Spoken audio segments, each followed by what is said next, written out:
नमस्कार। श्रीमद् भागवत गीता और जिंदगी, प्रस्तुति 44, अध्याय 2, क्षत्रिय, श्लोक संख्या 30। भावार्थ। हे भरतवंशी, सबके शरीर में स्थित रहकर यह देही सदा ही अवध्य है, इसलिए तुझे किसी भी प्राणी के लिए शोक नहीं करना चाहिए। प्रस्तुत श्लोक में देही का अर्थ आत्मा से है। सांख्य योग में लिखा है, शरीरादि दिव्यति रिक्तः पुमान, श्लोक संख्या 139। चेतन आत्मा जगत के सब अचेतन तत्वों से भिन्न है। मूल रूप से दो ही तत्व हैं, चेतन और अचेतन। संपूर्ण जगत अचेतन है, किंतु जीवात्मा और परमात्मा चेतन है। यहाँ शरीरादि से भिन्न कहा जाने से जीवात्मा के संबंध में ही इस सूत्र में कहा गया है, क्योंकि जीवात्मा इंद्रियों युक्त शरीर में स्थित रहता हुआ भी वह शरीरादि से अलग रूप वाला ही है। यही बात श्री कृष्ण अर्जुन को समझा रहे हैं। प्रकृति रूप से नभ, जल और थलवासी या जीव जंतु या इनसे ऊपर कहे जाने वाले मानव शरीरधारी सभी आत्मा को धारण करने वाले पात्र हैं। इनमें कार्य क्षमता, विचार क्षमता आदि का संचालन तब तक है जब तक मनुष्य शरीर में आत्मा का वास है। जीव और जीवात्मा के पृथक होते ही शरीर संज्ञा विहीन, विशेषण विहीन हो जाता है। उपयोगिता पूर्ण रूप से आत्मा पर निर्धारित थी। बाद में शरीर एक टूटे व रिक्त पात्र से अधिक कुछ नहीं रह जाता। दुखी होना या निराश होना या हताश होना यह व्यक्ति विशेष की निजी भावनाओं पर आधारित है। हो सकता है जिस बात को लेकर किसी व्यक्ति का जीवन कष्टों से भरा प्रतीत हो, या फिर उसे वो ही कार्य और धर्म मानवता के विपरीत दिखाई देता हो, लेकिन दूसरी ओर यही परिस्थितियां किसी और के जीवन को सुखों से भर देने का मार्ग हो, उसकी आकांक्षाओं की पूर्ति के लिए, अहंकार के लिए या फिर भौतिक उपलब्धियों के लिए वही मार्ग श्रेष्ठतम हो, तब ऐसी अवस्था में तो यही कहा जा सकता है कि हमारे कर्म हमारी सोच के और विचारों के अधीन होते हैं। एक समान परिस्थितियों के होते हुए भी लोग भिन्न भिन्न विचारों के कारण भिन्न भिन्न राह अपना लेते हैं। इसी भाव को श्री कृष्ण ने अर्जुन को समझाते हुए कहा कि यह शोक करने का अवसर नहीं है। आदि शंकराचार्य ने उक्त श्लोक का भाव कहते हुए लिखा है कि राह में sorrow and delusion is not possible. जब शंकाएं मन को घेर लेती हैं तो दुविधाएं और बढ़ जाती हैं। श्लोक संख्या 39, अध्याय 2, भावार्थ। अपने धर्म को देखकर भी तुझे विचलित नहीं होना चाहिए, क्योंकि क्षत्रिय के लिए धर्म युद्ध से बढ़कर दूसरा कुछ भी कल्याणकारी नहीं है। अर्जुन को श्री कृष्ण ने कहा कि दुख या शोक करने का कोई प्रयोजन नहीं है।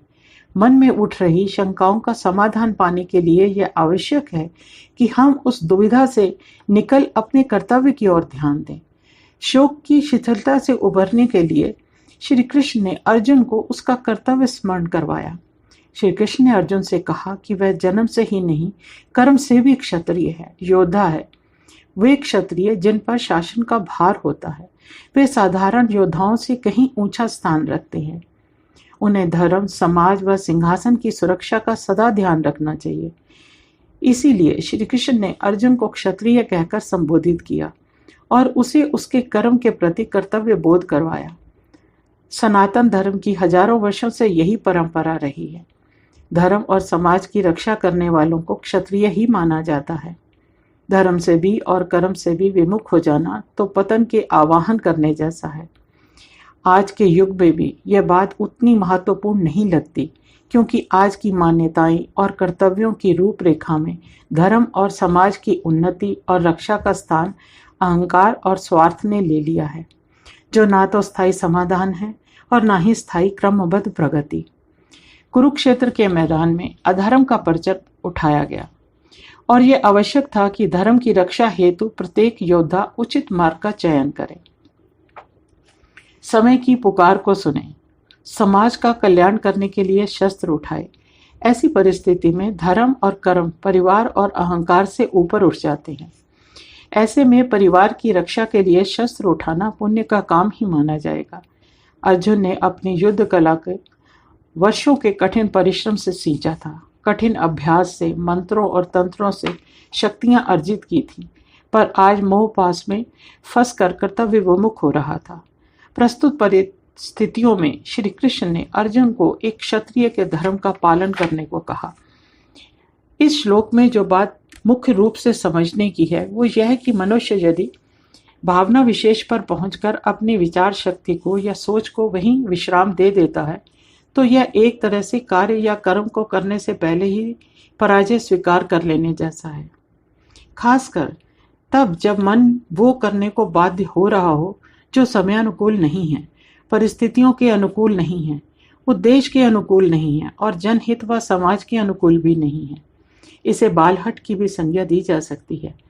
ऐसे में यदि कोई आपके विचारों के प्रतिकूल बात करे तो आप निश्चित रूप से यही सोचने लगेंगे कि आप जो बात कह रहे हैं वो सामने वाले को समझ ही नहीं आ रही, क्योंकि हम सदा अपने को ही सही मानते हैं।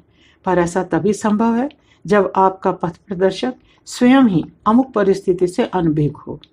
ऐसा हम सभी के साथ कभी न कभी होता रहता है, जब हम अपने विपरीत जा रही प्रतिक्रिया को देखकर उदास हो जाते हैं। ध्यान रहे, ये उदासी का बोझ आपके सिर पर किसी ने जबरदस्ती नहीं डाला है। ये तो हमारे अपने विचारों की देन है।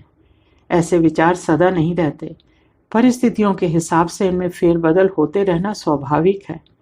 कभी मन का दुखी होना, कभी सुखी होना, सब हमारे विचारों के द्वारा प्रेरित कर्मों पर निर्भर है। अर्जुन को अपने परिजनों पर शास्त्र उठाना गवारा नहीं और श्री कृष्ण को अर्जुन का युद्ध से विमुख हो बैठे रहना गवारा नहीं। अर्जुन इस समय मोहग्रस्त हुआ जा रहा था। यह सोच ही उसे शिथिल बना रही थी। ऐसे हालात को समझना कठिन नहीं है, क्योंकि हम कभी न कभी ऐसी परिस्थिति का शिकार बनते रहते हैं।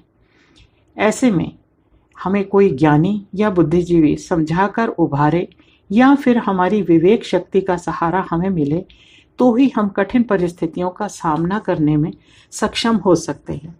और विवेक शक्ति का सहारा हमें तभी मिल सकता है जब हमें अपने आप पर विश्वास हो। हमें कोई भी काम करने से पहले उस पर उचित अनुचित निर्णय लेने का अभ्यास हो। मन कठिनाइयों के भय से अधीर ना होता हो। हमने अपनी रोजमर्रा की जिंदगी में लोगों को यह कहते सुना है कि सोच समझकर लिए गए फैसले गलत नहीं होते। यह जीवन में अनुभवों द्वारा मिली सोच का परिणाम है।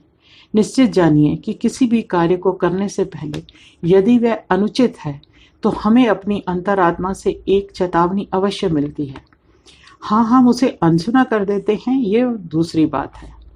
कभी कभी ऐसा भी होता है कि 100% निर्णय हमारी सोच के अनुकूल नहीं होते, जबकि हमने कार्य पूरी तरह से निष्ठा व विवेक के आधार पर किया था। ऐसे में यदि पराजय का सामना करना भी पड़ गया तो भी मन में एक तसल्ली तो सदा बनी रहेगी कि हमने अपने कर्तव्य पालन में कोई भूल नहीं की या हमारे प्रयत्न में कोई कमी नहीं थी। इसलिए हमें अपने कर्तव्यों के प्रति सदा सजग रहना होगा और इसीलिए परिस्थिति की पूरी जानकारी होना बहुत आवश्यक है। श्री कृष्ण भी यही चाहते थे कि अर्जुन बात को समझे और फिर अपने कर्तव्य का पालन करे। उनकी बात में आज्ञा नहीं, ज्ञान था। यदि अर्जुन आत्मज्ञान को समझ जाता है तो वह अपने शोक से उभरकर अपने कर्तव्य का पालन करने को तैयार हो जाएगा। अब इतना ज्ञान तो प्रत्येक मनुष्य को होना ही चाहिए। यह सत्य त्रेता युग में जितना सत्य था आज भी उतना ही सत्य है। परिस्थितियों में फेरबदल हो सकता है, सच में नहीं। धन्यवाद। नीरा भसीन।